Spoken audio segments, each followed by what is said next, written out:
بغلم کن که هوا سردتر از این نشود، زندگی خوب شود باد خبرچین نشود، بی هوا بوسه بزن عشق دو چندان بشود، بوسه آنگاه قشنگ است که تمرین نشود، بپری ماچ کنی جیغ کشد در بروی، در روی و از دور هی فدایش بشوی، و چنان از ته دل تو با عشق بوسه زنی تا که عشقت به تو بدبین نشود. وقت بوسیدن تو شعر بیاید یا مرگ ماندم گیج بخواهم که کدامین نشود، چشم ابروی تو بیت الغزل صورت توست، زلف تو آمده تکرار مضامین نشود، بین مردم همه جا از تو فقط بد گفتم تا که دنیای حسودم به تو بدبین نشود.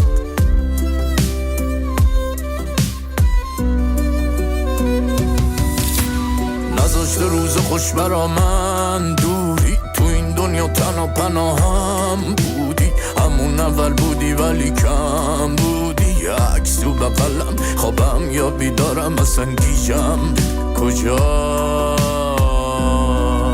بی من. نذاشته روز خوش برا من دوری، تو این دنیا تنها پناهم بودی، همون اول بودی ولی کم بودی، عکس تو بغلم خوابم یا بیدارم اصلا گیجم کجایی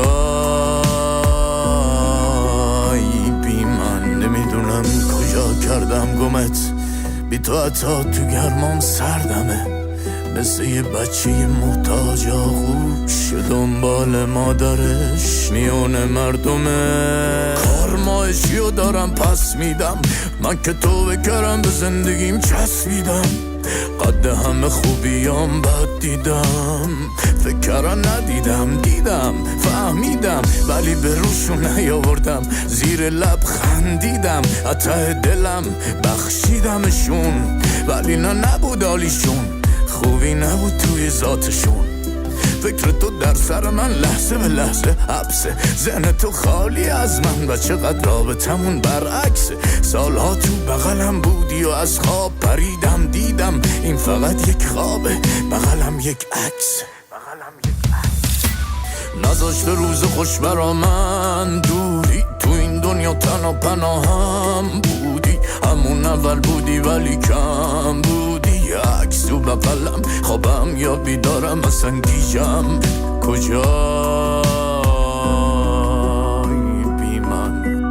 نذاشته روز خوش برا من دوری، تو این دنیا تنها پناهم بودی، همون اول بودی ولی کم بودی، عکس تو بغلم خوابم یا بیدارم اصلا گیجم کجایی بی من. علی زاده SE Beat.